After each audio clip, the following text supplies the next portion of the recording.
La economía española ya no va como una moto, ahora va como un cohete. ¿Pero realmente es así? Veámoslo.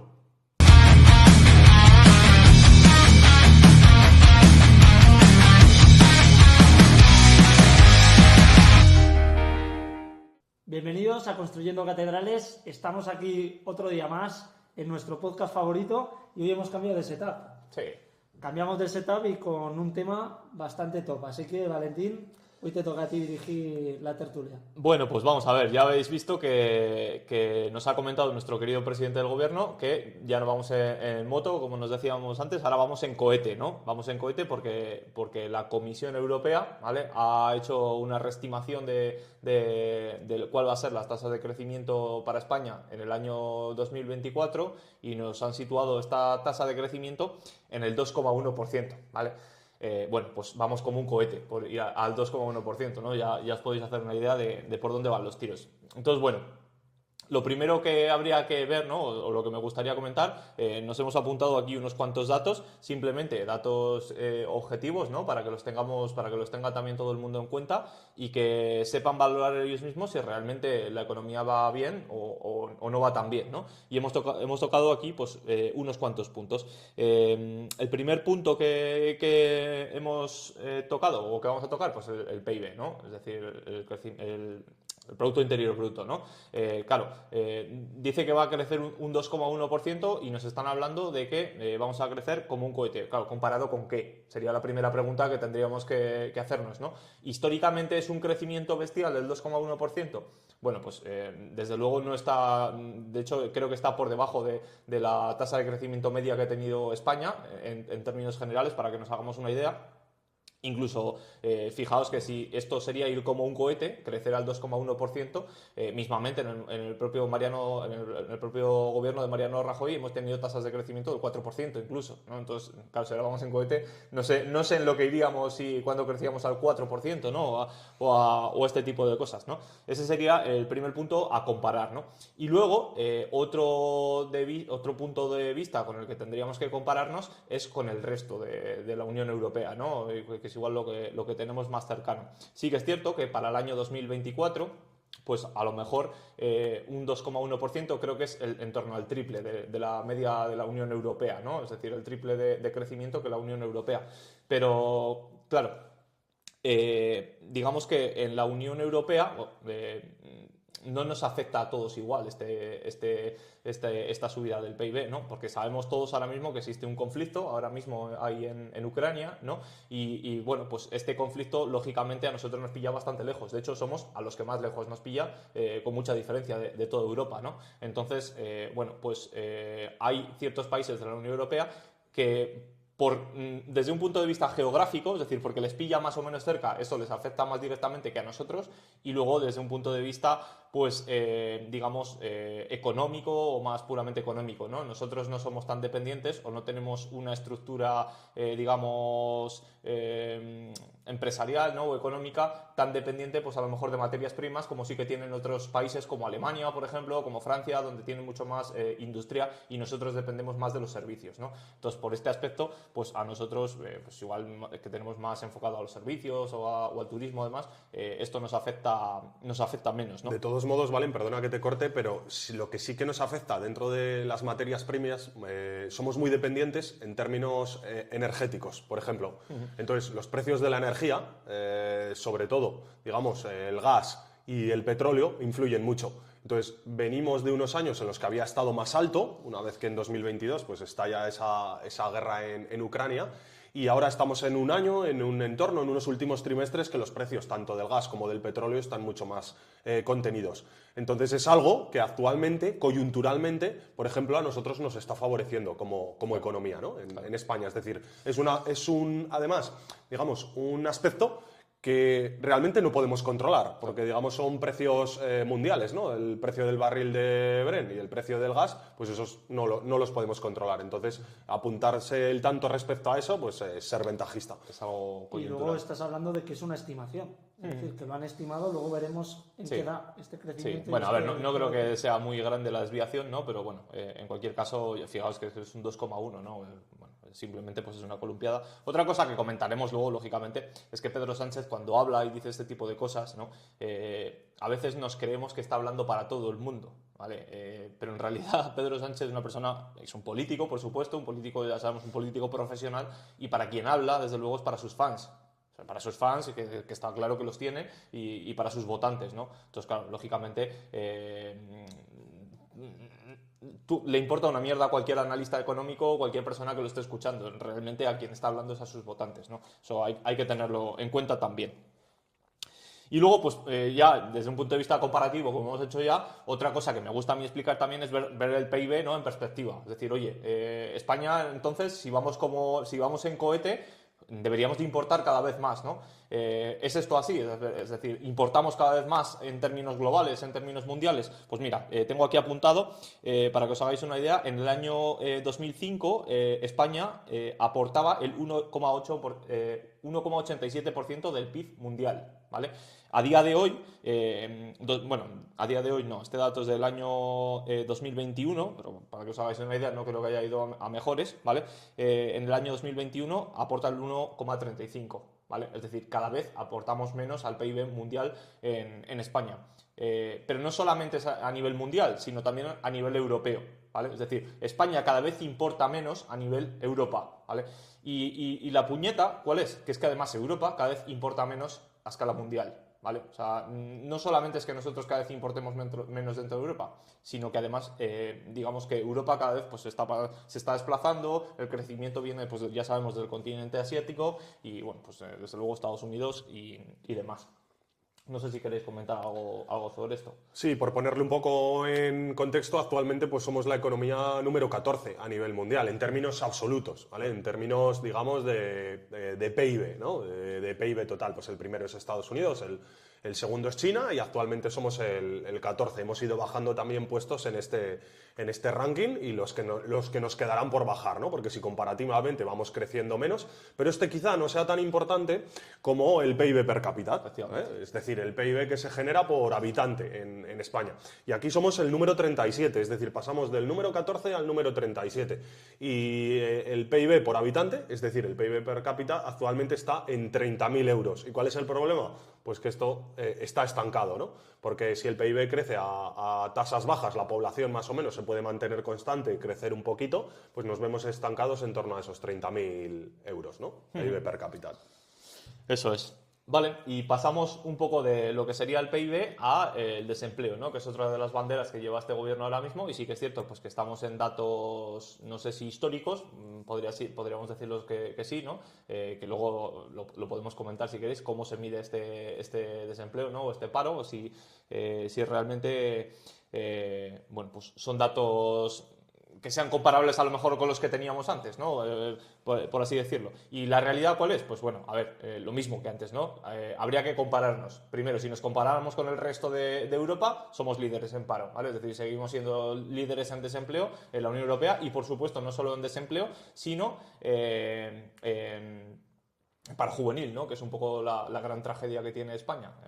En cuanto a desempleo, digamos que España tiene la tragedia de tener un paro juvenil, el más alto, desde luego, de la Unión Europea, y además las tasas de temporalidad que tenemos, ¿no? Tenemos unas tasas de temporalidad gigantescas. Pero no solamente somos líderes de la Unión Europea, sino también de la OCDE, ¿no? Es decir, además, dentro de lo que sería la OCDE, también somos líderes, ¿no? Entonces, bueno, pues vemos que desde un punto de vista comparativo con otros países, pues bueno, seguimos estando ahí a la cabeza, ¿no?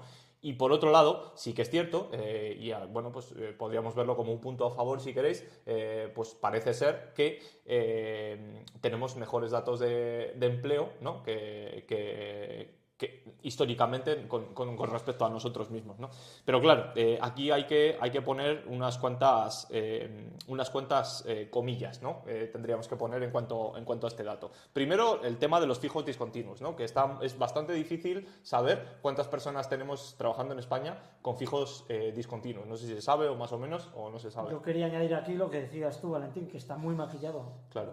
Yo, por ejemplo, en el sector que me muevo, que es el sector del ocio y tiempo libre, al final encontramos que para muchos de los empleados es su primer trabajo. O Es la primera vez que se incorporan al mercado laboral y trabajan durante un mes y son fijos discontinuos. Pues eso, en Castilla y León ya solo 10.000 jóvenes son fijos discontinuos durante todo el año, con lo cual esa tasa del desempleo no está contando, Claro. pero al final está muy, muy maquillado, ¿no? Claro, eso es. Y luego, a ver, otra cosa que se me ha olvidado comentar, pero bueno, quiero decir, la tasa de paro también se ha reducido en todos los países, no solamente en el caso de España. Es decir, es algo que ha ocurrido y que no somos los que más hemos reducido el desempleo, ¿no? Es decir, también sería que tuviésemos datos de desempleo peores siendo líderes en desempleo, ¿no? Pero es que hay países que incluso lo han hecho mejor que nosotros, como el caso de Grecia, por ejemplo. Es decir, Grecia tiene mejoras, datos de empleo en cuanto a mejora, ¿no? En cuanto a esa tasa de variación, mejores que España, ¿no? Entonces, bueno, pero claro, no solamente nos sirve esto que comentamos, sino, a ver, qué tipo de empleo se está construyendo, ¿vale? Oíamos estos del año 2023, ¿no? Pero el 50% del empleo creado desde la pandemia es empleo público, ¿vale? Entonces, bueno, pues es otra cosa bastante interesante a tener en cuenta. Porque además se estima que este empleo público pues no es de alto valor añadido, ¿vale? No son puestos en plan muy importantes de la administración, sino, no sé en qué informe lo leí, luego os pondremos capturas a todos los informes y demás donde lo hemos cogido, pero la mayor parte de los puestos de trabajo, creo que era en torno al 70% de los puestos de trabajo creados por la administración, eran de una cualificación baja media, ¿vale? Es decir, no son, digamos, puestos de alto poder adquisitivo. Y claro, ya sabéis que lógicamente, cuando se está creando, digamos, mucho empleo público, el empleo público sale de algún lado, ¿no? Es evidente. Es decir, el empleo público es como la costilla del sector privado, ¿no? O sea, al final de ahí se está sacando, ¿no? Mejoras un dato, pero claro, ¿cuántos caen, no? Sería la pregunta. Claro, al final, digamos que esto influye también en una pérdida de competitividad incluso para el sector privado, ¿no? Y bueno, no vamos a profundizar en esto porque yo creo que ya lo hemos comentado incluso en algún episodio anterior, pero claro, el problema de que, digamos, tengamos un estado generador de empleo es que hay mucha gente, seguro que tenéis en mente muchísimos conocidos, los tenemos, ¿no? Que están opositando, ¿no? Y estos procesos selectivos en el caso de España pues son terribles. Te pueden apartar de tu sector, digamos, de tu vida profesional durante años, sin valer absolutamente para nada y que te sacan completamente del mercado, ¿no? Entonces eso al final, claro, se traduce en una pérdida de competitividad del sector privado bestial, porque tienes a los jóvenes, a los que deberían de estar produciendo, perdiendo el tiempo, literalmente, ¿no? Muchos de ellos, ¿no? Al final la inmensa mayoría no entran en bibliotecas. Efectivamente, es decir, perdiendo el tiempo, porque si todavía lo que estuvieran estudiando para probar este tipo de oposiciones te generase algo de valor, ¿no? Es decir, digamos que esto me va a servir el día de mañana si no apruebo la oposición, pues bueno, pero ya sabéis que la mayor parte de los procesos selectivos son absurdos, no tienen ni idea, o sea, no tienen ningún sentido, son, digamos, pruebas para gente pues que son capaces de memorizar y poco más, ¿no? O sea, no alguna prueba física o alguna cosa así. Y bueno, pues no sé si queréis comentar algo sobre esto. Sí, más que nada por dar un poco de contexto y por acabar con el tema del desempleo, hacías mención, Valentín, que somos ahí sí que vamos como un cohete, porque somos los primeros, medalla de oro, ¿no? Dentro de la UE y la OCDE, ¿vale? Pero ¿cuál es el nivel de desempleo actual? Pues el 11,7%, ¿no? Es el paro general en España. Pero cuando nos vamos a los menores de 25 años, este se dispara y roza el 30%. Actualmente estamos en el 27%. Y ojo, porque estamos hablando de momentos en los que se nos vende que estamos en un buen momento, ¿no? Entonces, si en un buen momento el paro está casi en el 12% y en menores de 25 años está casi en el 30%, en ese 27%, pues... Joder, ¿no? Se complica la cosa, ¿no? Entonces, poner las cifras encima de la mesa. Además que es interesante esto que comentas, porque sí que es verdad que, por ejemplo, a nivel de paro está más bajo que nunca, ¿no? Pero otra cosa curiosa, otro dato curioso, que por lo que sea pues no lo comentan casi nunca, es que el número de horas trabajadas, es decir, la cantidad de horas que se trabaja en España, es menor. Entonces, claro, algo no me cuadra a mí, ¿no? Es decir, somos más gente y claro, quedan menos horas. Entonces, una de dos, o se está repartiendo el trabajo que ya hay, o si no, claro, no, es que no hay otra manera, pero en realidad se trabajan cada vez menos horas, ¿no? Entonces, bueno, y no hemos ganado productividad, que ese es el siguiente paso al que vamos a pasar ahora, ¿no? Es en esa pérdida de productividad que tiene España, ¿no? Digamos que es la asignatura pendiente, bueno, otra de las asignaturas pendientes que tiene España, pero España lleva con la productividad estancada, pues digamos que 20 años, ¿no? O sea, es una cosa terrible. causas de esta temporalidad, y además es que lo hemos tratado en otros episodios, ¿no? Como el de sistema educativo y demás. Pues precisamente uno de ellos, desde luego, podría ser el sistema educativo, ¿no? Que tenemos en España, pues es uno de los problemas. Es decir, no es un sistema educativo que tengamos adaptado a los tiempos que corren. La gente no salen ahí. Otro de los problemas que tenemos, pues el problema que tenemos con la competitividad de nuestras empresas, ¿no? Y de la inversión de nuestras empresas. O sea, ahí sí que tenemos un problema real. Cuando miramos los datos, por ejemplo, del tamaño de las empresas en España, es ridículo. Es decir, tenemos un tamaño de las empresas muy bajo, muy pequeños, ¿no? Ponemos en bandera las pymes. Claro. Ayudar a las pymes, porque en España realmente, pues no sé el porcentaje, pero casi todas son pymes.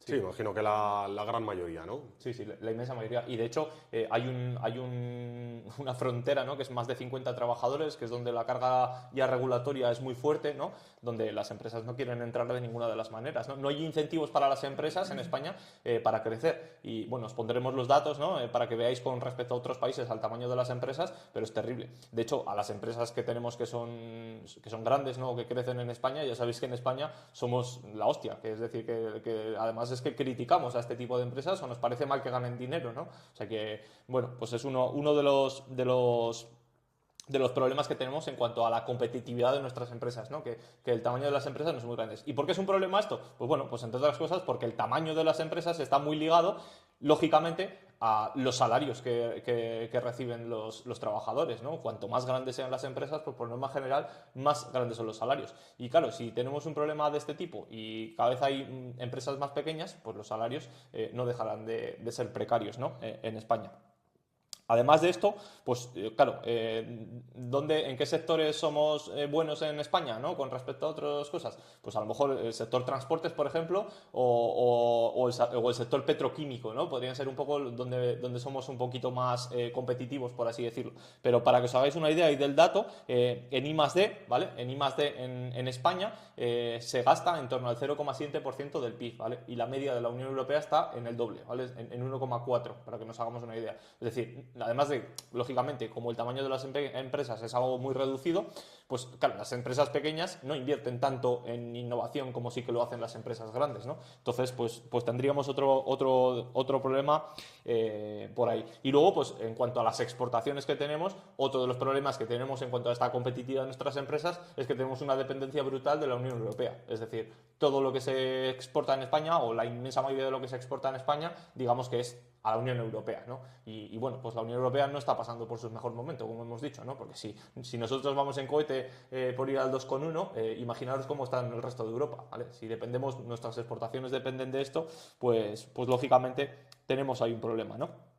Y luego el tercer problema, ¿no? Así en cuanto a no ser productivos, pues es la inmensa carga burocrática que tenemos en España para las empresas, ¿no? No es un caldo de cultivo en el cual se generen digamos, empresas, ¿no? No hay más que mirar un poco el IBEX 35 para darse cuenta uno de que llevan ahí esas empresas desde Franco. O sea, no hay mucha movilidad, no entran empresas nuevas, no tiene mucha historia, ¿no? Y para que os hagáis una idea, en cuanto a esto que os digo, ¿vale? El Banco Mundial hace un informe, ¿vale? sobre esto, de la facilidad en los países para hacer negocios, ¿vale? España está en el puesto 97, para que os hagáis una idea, ¿vale? O sea, estamos por ahí cercanos con países como países africanos, etcétera, ¿vale? Para que os hagáis una idea en cuanto a esto. Y luego, pues lógicamente, la regulación laboral, ¿no? Es decir, la carga regulatoria que cae sobre el mercado laboral. Eso sería un poco en cuanto a productividad. No sé si queréis comentar algo. A mí se me venían, según ibas diciendo cosas, se me venían cosas a la cabeza. Conozco muy de cerca una marca deportiva de suplementación y alimentación que está, creo que en 21 países, pero que es española, es decir, su sede principal la tiene aquí. Y nos decía que de los 21 países, pues el tema de poner la marca y la empresa y los problemas burocráticos y acceder a sitios o negociaciones, que les resultaba mucho más difícil en España que en cualquier otro país de esos que estaban abiertos. Y luego, por completar un poco lo que estabas diciendo de empresas pequeñas, España sí que es uno de los países, no sé dónde lo leí, si lo encuentro lo meteremos también, que más estructuras de holding tiene. Es decir, tenemos a quizá grandes empresarios que tienen un holding con sus patrimoniales, con sus pequeñas empresitas y sus pequeños empleados, como bien decías tú, de no pasar de 50, claro, pero que realmente tenemos un buen caldo de cultivo, pero que realmente no dejan que suban como un cohete, ¿no? Claro. Por utilizar de nuevo esa palabra. Sí, al final lo que buscan los empresarios son estrategias, ¿no? Para tener, digamos, empresas que sean las propietarias de esas otras empresas para que no crezcan, no mucho en tamaño, porque pues se penaliza mucho el hecho de que crezcan las empresas. Desde luego, por hacer un pequeño apunte, pues nada, lo que comentabas tú respecto al entorno regulatorio, que además es esto es algo que parece que no solo nos afecta en España, que si no parece un mal endémico europeo. Lo comentamos ya en algún episodio anterior respecto a la incipiente regulación de la inteligencia artificial en Europa, que hemos sido los primeros. Nos hemos colgado la medalla y encima bastante satisfechos, ¿no? Entonces ya que la desarrollen los americanos, los chinos, que nosotros de momento, sin haber desarrollado nada, la regulamos. Entonces cuando ya, digamos, le estás apretando y poniendo la soga al cuello, pues seguramente no vaya a salir nada satisfactorio desde Europa. Y con un poco de suerte podrás copiar lo que venga de fuera, ¿no? Entonces si en nuevos sectores, en nuevas tecnologías, en nuevas necesidades, no vas a estar a la vanguardia, como decías antes, el peso relativo de Europa en el mundo cada vez va a ser más pequeño y este es un problema pues que especialmente tenemos en España, ¿no? Entonces, sí, un poquito lo que es los incentivos a generar actividad económica, a generar empresas, le sumas también, que hemos tenido recientemente, cierta inseguridad jurídica por la regulación específica en España en determinados sectores, pues se hace un caldo de cultivo que es bastante peligroso. Es decir, si en Europa ya es malo, quizá todavía en España peor, ¿no? Entonces, en este aspecto, pues no es nada halagüeño, desde luego. Bueno, y ligado a esto que comentamos, ¿no? Pues ya lo hemos dicho un poco, pero lógicamente cuanto más baja es la productividad, pues más bajos son los salarios, ¿no? Y ligado mucho a los salarios, pues va a venir la pobreza, ¿no? Es una de las cosas, hace poco salió uno de los informes de pobreza, bueno, hablaban de, que es dato que pasó un poco de puntillas, ¿no? Pero es algo bastante alarmante, sobre los datos de carencia material severa. Estamos en máximos de hace 20 años, ¿vale? Es decir, digamos, son 9 parámetros, os los podéis buscar, los pondremos también por ahí para que no se haga esto eterno, ¿no? Pero son 9 parámetros, cuando se cumplen 4 de estos 9 parámetros, ¿no? Digamos que hay carencia material, ¿no? Y se establece una tasa, por así decirlo, ¿no? Un índice. Y bueno, pues en España, en concreto, sobre esta carencia, para que os hagáis una idea, o sea, dentro de este índice se miran cosas como la capacidad que tienes, por ejemplo, para poner la calefacción, ¿no? O de comprar carne 2 veces por semana, ¿no? Es decir, este tipo de cosas que al final es como se mide, ¿no? Porque hay muchas veces que medimos la pobreza pues como datos estadísticos, ¿no? Que además suelen ser con respecto a la mediana, por ejemplo, cosas así, y hay veces que en realidad lo que estás midiendo no es pobreza, sino desigualdad en estos casos, ¿no?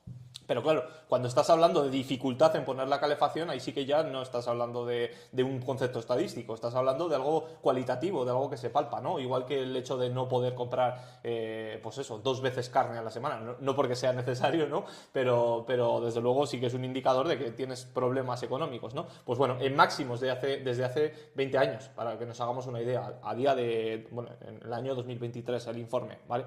Y claro, ligado a esto, pues ¿a qué se debe esto? Pues bueno, parece que no, el crecimiento en términos nominales sigue, pero la pérdida de poder adquisitivo que hemos tenido en estos años pues es bastante alta, ¿no? Es decir, llevamos varios años seguidos encadenados donde hemos perdido poder adquisitivo como país. Sí, desde luego. Por cerrar con el tema de la pobreza, es un dato súper preocupante, pero a la vez estás viendo que el gobierno actual se congratula de que creo que es en torno a 600.000 personas o 600.000 familias, no sé si personas o familias, reciben el ingreso mínimo vital. Qué locura. Es decir, como que dices, claro, no, pues lo mismo otra vez. Para ellos encantados, desde luego. Claro, es como, claro, que vives de generar y gestionar pobreza, pues ¿cómo vas a querer que desaparezca la pobreza, ¿no? Pues cuantas más personas reciban el ingreso mínimo vital, mejores somos, ¿no? Y hacías un poquito referencia, Valen, ahora ya a lo que es la pérdida del poder adquisitivo. Y aquí pues tenemos que poner encima de la mesa varias cosas. Hablabas de salarios, hemos hablado ya de crecimiento, entonces tenemos que hablar también de inflación. Entonces, puede ser que de manera nominal nuestro salario haya ido creciendo, según los distintos convenios que se hayan ido negociando, aquellos que tenemos nóminas. Entonces, oye, pues mi salario en los los últimos 2, 3, 4 años, vamos a poner como referencia marzo de 2020, ¿no? Porque es un poco lo que lo cambia todo con la pandemia. He traído el dato del IPC acumulado, es decir, la inflación acumulada, cómo han crecido los precios en España en estos 4 años, porque además traigo el dato ya a abril de 2024, y es que es casi un 20%. ¿Vale? Es un 19,5%. Los precios de manera generalizada en España, de 4 años aquí, han subido un 19,5%. Y os preguntaba antes, ¿no? Hablábamos un poquito respecto a esto. Yo estoy 100% seguro, y puedo poner el dato encima de la mesa, que mi salario, puedo decir que se habrá incrementado en estos 4 años en una franja de entre el 5 y el 10%. Quizá a día de hoy, sin tener en cuenta quizá este año, más cercana al 5 que al 10%. Es decir, ¿cuánto poder adquisitivo hemos perdido? Y pongo esto encima de la mesa para todos los que nos están viendo, que hagan esta misma reflexión y si los precios han crecido un 20% estos 4 años, pensad cómo se han incrementado estos 4 años vuestro salario. ¿Cuántas personas, me gustaría saber, cuántas personas que estén haciendo esta reflexión han podido por lo menos quedarse empate?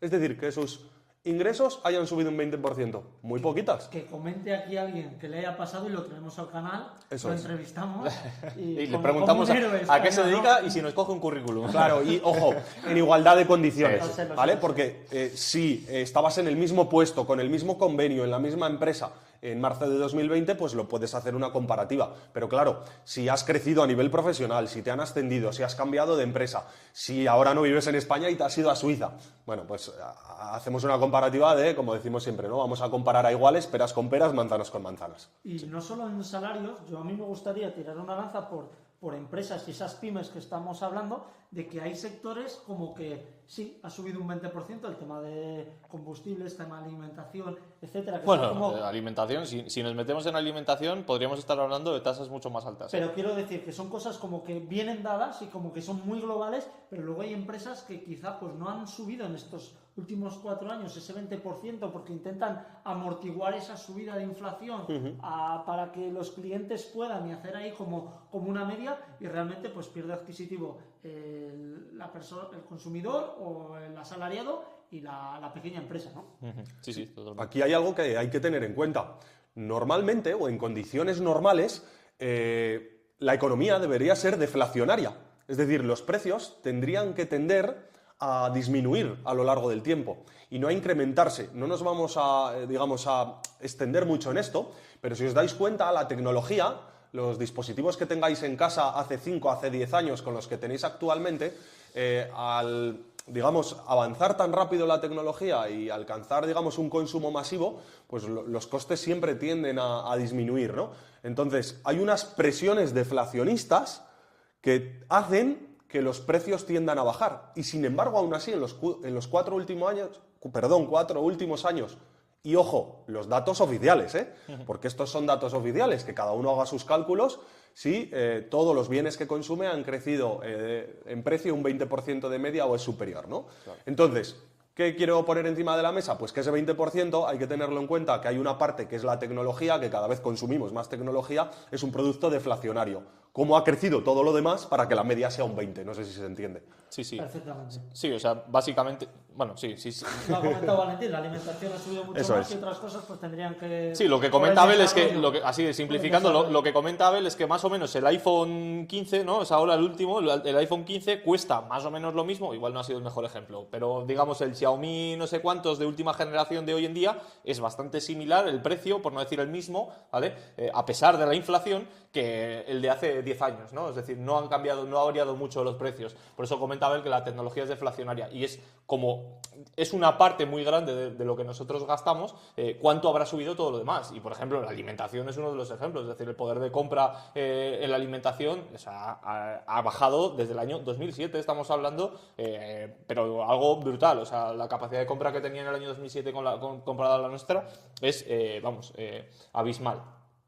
Y luego otro dato así bastante ya curioso y por ponerlo un poco en perspectiva, más que nada porque somos líderes en esto, ¿no? En algo sí que vamos como un cohete, es precisamente en esta pérdida de poder adquisitivo, ¿vale? Líderes de la OCDE, ¿vale? Entre el año 2019, es decir, último trimestre del año 2019, antes de la pandemia, lógicamente, que es para intentar evitar esto, esto es hasta el año 2022, ¿vale? Y hemos seguido perdiendo poder adquisitivo, éramos líderes de la OCDE en cuanto a perder poder adquisitivo, ¿vale? Es decir, hemos perdido más poder adquisitivo que nadie, ¿vale? Para que veáis como un cohete. Lo del cohete ha salido ya. Sí, sí. Que pongan el número de veces que es se que ha cuando quedado lo cohete, dijo, porque- yo este episodio ya sabéis por qué lo hemos hecho, ¿no? Porque yo cuando le vi decir lo del cohete me sentó tan mal que dije, es que tenemos que hacer un vídeo sobre esto, tío, porque no puede ser, no puede ser. Y pasando y ligando un poco pues, con el tema de la inflación, tema deuda, ¿no? Es cierto que la deuda pues realmente normalmente se suele medir en términos, o sea, con respecto al PIB, ¿no? Es decir, el tamaño de la deuda con respecto al PIB. Y claro, sí que es verdad que en los últimos años, o en el último año, por así decirlo, pues hemos reducido esta deuda sobre el PIB. Pero claro, esto no quiere decir, ahora lo explicaremos, ¿no? Pero no quiere decir que tengamos menos deuda, ¿no? Es decir, la deuda en términos absolutos sigue creciendo, ¿no? Tenéis ahí algún contador por ahí que representa un cronómetro de cómo funciona o cómo va la deuda en tiempo real, para que os asustéis un poco, ¿vale? Pero la deuda sigue creciendo, ¿vale? En términos absolutos, ¿vale?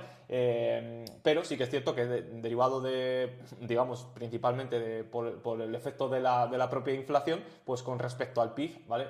Es verdad que se ha reducido. Igual tú, Abel, pues nos puedes dar datos. Sí, datos que he traído respecto al endeudamiento, pues que la deuda total ha alcanzado un nuevo máximo. Y además este dato creo que es de abril de 2024 y ha alcanzado 1,6 billones de euros, ¿no?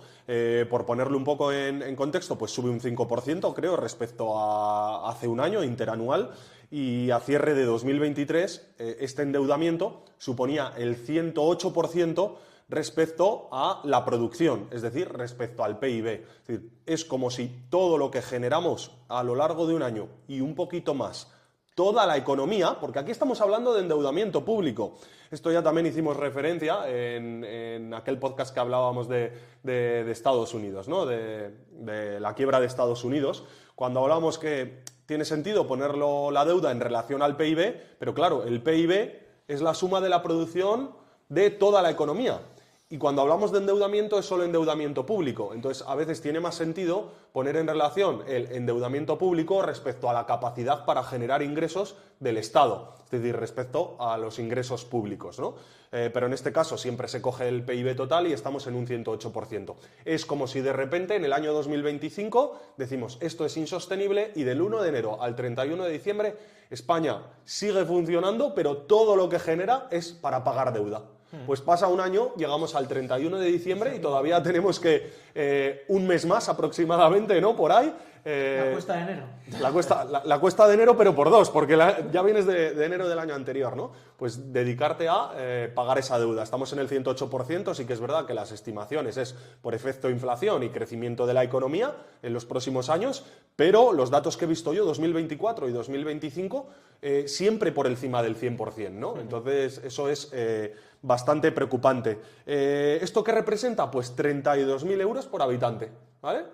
Es decir, a aquella persona que tiene 80 años, 50 está trabajando, pues ahí está, ¿no? Que la deuda por habitante en España es de 32.000 euros y subiendo. Se nacía con un pan debajo del brazo y hoy nacimos con 32.000 euros de deuda debajo del brazo. Pues no está mal. Naces en números rojos, ¿no? Y el déficit, es decir, la variación de los gastos respecto de los ingresos, aquello de más que gastamos respecto a lo que ingresamos, pues del sector público en España es del 3,6%, cerramos este 2023, ¿no? Y la estimación para 2024, aunque vayamos como un cohete, pues es generar un 3% adicional de déficit. Nos hemos acostumbrado a generar un déficit crónico, un déficit público, a generar muchísimos más gastos de los ingresos y por mucho que cada vez pagamos más impuestos, el Estado está en términos históricos en sus ingresos máximos, nunca ha ingresado tanto como ahora por tema impuestos y por tema inflación y aún así sigue gastando más de lo que ingresa. Entonces, esto Claro, es uno de los grandes problemas. Es que el déficit público en España se ha reducido, pero hay que tener claro que es que estamos gastando más que nunca. Es decir, el gasto público se ha incrementado. Es decir, el Estado gasta más que nunca, ¿no? Y claro, ¿cómo se financia el Estado? Pues al final se financia vía impuestos, ¿no? Entonces, bueno, pues se está reduciendo esa brecha digamos, para que sepamos o para que veamos cuánto ha aumentado la presión fiscal en España, ¿no? Claro, se está aumentando más el gasto público que nunca, ¿no? Pero claro, es que se está recaudando más que nunca, ¿no? Es decir, digamos que se está recaudando pues más impuestos que nunca.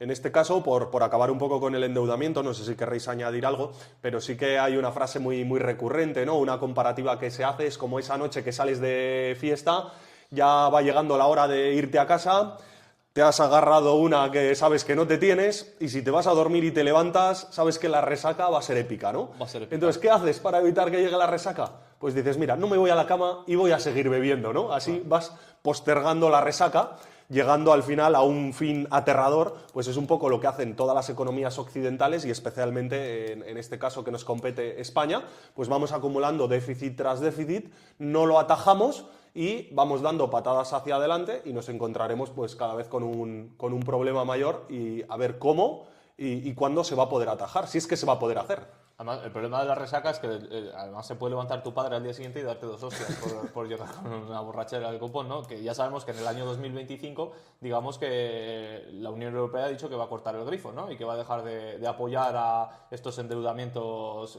o estos déficits continuamente, ¿no? Entonces, bueno, ya veremos a ver cuando no tengamos el apoyo de la Unión Europea y no nos compren toda la deuda que queremos, si podemos seguir haciendo esto o no, ¿no? Aquí tengo la sensación de que cuando entro a hablar con vosotros aquí en Construyendo Catedrales, entras como en una Matrix totalmente diferente a lo que veo fuera. Porque veo fuera y, bueno, el otro día estuvimos hablando con una persona líder en el sector, que lo hemos traído al canal, del tema de la restauración y nos decía que, bueno, pues que la gente en lo que primero corta es en salir, en comer y en beber. Y yo, eso me suena un poco raro, he mirado el dato y hay un indicador que cuanta más crisis hay, las empresas cerveceras en España más venden. Con lo cual veo que la gente más consume, menos hijos tiene. Tú dices que la deuda, naces con 38.000 euros de deuda, con lo cual si nacen menos, cada vez esa deuda repartida entre los que somos va aumentando. Yo no sé cómo va a llegar esto. Bueno, pues lo iremos La viendo. resaca esa que estamos postergando, ¿en qué va a dar? No tiene buena pinta, desde luego, ¿no? Y hablábamos de la posibilidad y de que a veces se comenta, y no es por hacer aquí el programa como Iker Jiménez, de que se produzca en un futuro un gran reset, ¿no? Y de que abandonemos el sistema tal cual lo conocemos a día de hoy porque no es sostenible y se cambie el sistema monetario. No lo sé, pero es que cada vez vamos un poco más en esa dirección, porque quien está al mando a día de hoy no quiere, no hay los incentivos para asumir las consecuencias de tomar determinadas decisiones que no son populares. Estamos viendo un poco el ejemplo quizá en Argentina. Entonces, la verdad, no tengo ni idea cómo vamos a acabar, cómo se va a solucionar esto, pero es que no tiene nada de buena pinta. Bueno, iremos viendo. Es algo que eso sí que es especulativo 100%, ¿no? Porque no sabemos por dónde está ya la cosa, pero sí que es verdad que hay cierta curiosidad. Bueno, y ya para acabar, normalmente todos estos datos que hemos estado hablando, pues bueno, lo que habría que ver también que digamos que son datos pues igual más a corto plazo, ¿no? Que podemos ver a corto plazo, pero luego no hay que olvidar, ¿no? En cuanto digamos la situación económica, es decir, lo que compete a este gobierno, y gracias a los datos que tenemos gracias a este gobierno, ¿no? Pues también algo que es más hacia largo plazo, ¿no? Y medidas que están haciendo hoy que, digamos, van a tener un impacto, ¿no? En el largo plazo y en nuestros hijos o en nuestros nietos, etcétera, ¿no? Y bueno, pues estamos hablando de las pensiones. No nos vamos a extender aquí demasiado porque tenemos un episodio, ¿no? Sobre la brecha generacional donde ya tratamos esto en profundidad, pero bueno, simplemente, ¿no? Saber, pues que lo de siempre, ¿no? Lo que hemos comentado. Estimaciones para el año 2050, estamos hablando de 15 millones de pensionistas en España, ¿vale? Es decir, un incremento del 60% con respecto a los que tenemos a día de hoy, ¿no? Y, bueno, pues digamos que si ahora mismo tenemos una proporción en cuanto a 2 personas trabajando, 2 personas cotizando con cada jubilado, ¿no? Esa es una situación que tenemos actualmente. En el año 2050 esta situación va a pasar a ser del 1,3 a 1, ¿vale? Es decir, 1,3 trabajadores por cada pensionista. Fijaos, los que estáis en vuestras casas, podéis calcular si vais a cobrar pensión o de qué cuantía, ¿no? Según este ratio. Bueno, ¿y en qué se traduce esto? Pues al final, en torno al 17,3% del PIB es lo que va a suponer, ¿vale?, las pensiones en el año 2050. Que es una cosa, pues que para ponerlo en perspectiva, ¿vale?, de lo que supone esto, es decir, que el gasto en pensiones sea el 17,6% de lo que se produce en España, para que lo pongáis en perspectiva, pues lo que ingresa el Estado por el IVA, por ejemplo, es en torno al 5 o 6% del PIB, ¿vale? Estaríamos hablando del triple, es decir, el triple de lo que se recauda por IVA, ¿no? Es un dato bastante alarmante. Y entonces, pues bueno, como se cuelgan las medallas el gobierno, ¿no?, para otras cosas igual no tal, pues también sería bueno que se colgasen la medalla con esto. ¿Por qué? Pues porque ¿a qué es debido estos datos? Pues principalmente a dos cosas, ¿no? Por un lado estaría ese factor de sostenibilidad de las pensiones que en su día se hizo con la anterior reforma, ¿no?, y que más o menos pues ayudaba a sostener las pensiones en el largo plazo. Y dos, que eso se hizo el año pasado, al hecho de indexar las pensiones al IPC, ¿no? Es decir, que las pensiones se revaloricen conforme al IPC. Entonces, bueno, en ese aspecto sí que le tendríamos que dar las gracias. No sé si queréis comentar algo más. Pues por mi parte, sí que añadir un par de cosas. Y esta tertulia ha nacido para dar una respuesta, digamos, a esas afirmaciones de Pedro Sánchez, que la economía española actualmente pues va como un cohete, ¿no? Entonces, ¿qué respuesta vamos a dar? Pues con dos datos que hemos traído, yo creo que se ve bastante fácil, ¿no? La primera es la economía española, creo que es la penúltima, no sé si de la zona euro o de la Unión Europea, que recupera digamos, la producción económica previa a la pandemia. No recuperamos los datos del último trimestre de 2019 hasta el primer trimestre de 2023, es decir, 3 años después, con lo cual ya no vamos como una moto, parece ser, aunque ahora igual estemos un poquito mejor, ¿vale? Y el segundo dato, y este es demoledor, veía, no sé exactamente de dónde lo he extraído porque no lo recuerdo cuando estaba preparando un poquito los datos para hoy, que hay que tener muy en cuenta los fondos que puso la Unión Europea, los fondos Next Generation, para la recuperación del año 2020, ¿no?, de la pandemia. Y esto, España ha recibido ya 37.000 millones a día de hoy, 37.000 millones de euros. Y el impacto, según las fuentes oficiales, al crecimiento del año 2023, ¿vale?, el impacto de los fondos europeos al crecimiento del año 2023 fue del 2,5%. ¿Cuál fue el crecimiento económico en España en el año 2023? Pues el mismo, el 2,5%. Es decir, que si eliminamos ese factor, nos estaríamos quedando a cero. Con lo cual, parece ser que no vamos tan bien como se nos está vendiendo. Efectivamente, eso es un dato que, bueno, a mí se me había olvidado comentar, que sí que lo había escuchado, pero además es que España, junto a Italia, pues es uno de los países de la Unión Europea que más fondos hemos recibido para esa recuperación, ¿no? Como a nosotros nos golpeó, digamos, más fuerte la pandemia al principio, pues digamos que hemos sido de los que más hemos producido. Y además, fíjate que a eso hay que sumarle, como bien has comentado, ¿no?, rebotar no es crecer, ¿no?, que es una cosa que es bastante interesante. Es decir, caímos más que nadie en la pandemia, entonces rebotar no es crecer, pero hasta el año 2022, digamos que tampoco se ha recuperado el turismo a niveles previos a la pandemia, ¿vale? Es decir, 2022-2023. Entonces, parte de ese turismo que estamos recuperando, es decir, no es que crezca ese sector turístico, sino que se está recuperando. Si a eso, es decir, se está recuperando el turismo sumado a este crecimiento derivado de los fondos que nos han llegado, Next Generation, pues podéis hacer una idea de cuál ha sido realmente el crecimiento en términos reales, ¿no?, de la economía española. Que bueno, esto, como sabéis, pues no es algo que se comente. Yo por mi parte agradeceros un montón esta tertulia y cómo lo habéis traído, sobre todo ordenado. Se han tocado muchos temas que hemos tocado mucho más en profundidad en diferentes episodios, pero creo que se ha hecho ahí como bueno, pues un cóctel en el que hemos hablado de todo de manera puntual, y creo que el resumen sería con la afirmación que has hecho tú de los fondos, que si lo hubiésemos hecho al principio de este podcast nos hubiese salido mucho más corto, con lo cual quien se haya quedado hasta aquí, creo que es el momento de, no sé, quizás solo por caridad, que nos dejen un me gusta, que se suscriban al canal. Y que lo compartan con sus amigos que piensen que la economía española va como una moto, ¿no? A ver, que luego también hay que decirlo que digamos que estamos mejor, ¿no?, que hace 2 años, que es algo que hemos comentado. Es decir, no podemos decir que los datos sean negativos con respecto a hace 2 años, pero tampoco decir que vamos en cohete, ¿no?, que es lo que se está comentando. Es que, lo que hemos comentado antes, ¿no? Al final Pedro Sánchez pues habla para sus votantes, ¿no? Pero bueno, para eso están los datos reales y hay que ser realistas. Así que nada más, si os ha gustado esta tertulia, pues os podéis suscribir, darle like, mandárselo a vuestros amigos que van en cohete y nos vemos en el siguiente episodio. Hasta la próxima. Nos vemos. Chao.